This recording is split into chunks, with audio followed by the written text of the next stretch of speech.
One particular graph that is always talked about when climate is the issue is the famous Michael Mann hockey stick.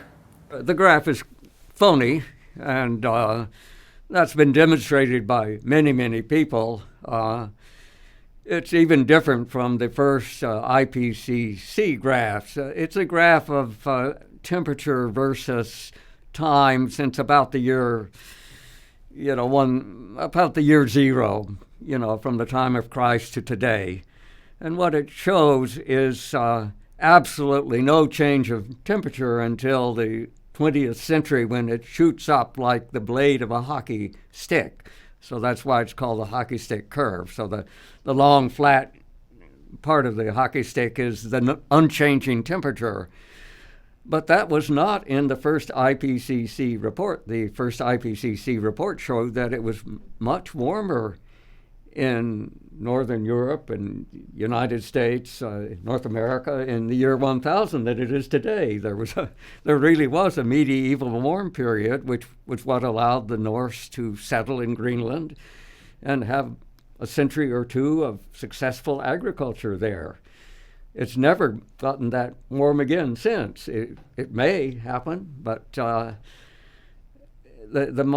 hockey stick curve basically erased that. So it was, it's like these Orwellian, novels, 1984, there was this, they continued to rewrite history, so what was history yesterday was not history today, So it was rewriting the past.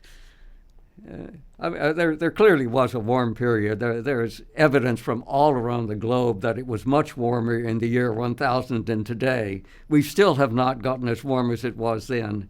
The warm period, as I understand, was followed by the Little Ice Age. 19th century, the warming, it started at the end of this Little Ice Age. So that's right.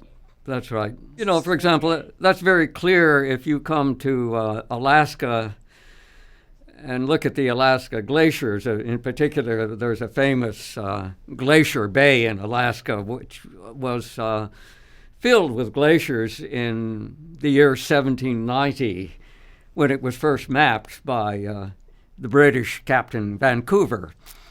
The ice came right out to the Pacific, and already by 1800, it had receded up into the bay. Some of it was melting by 1800, and by 1850, most of the ice was gone.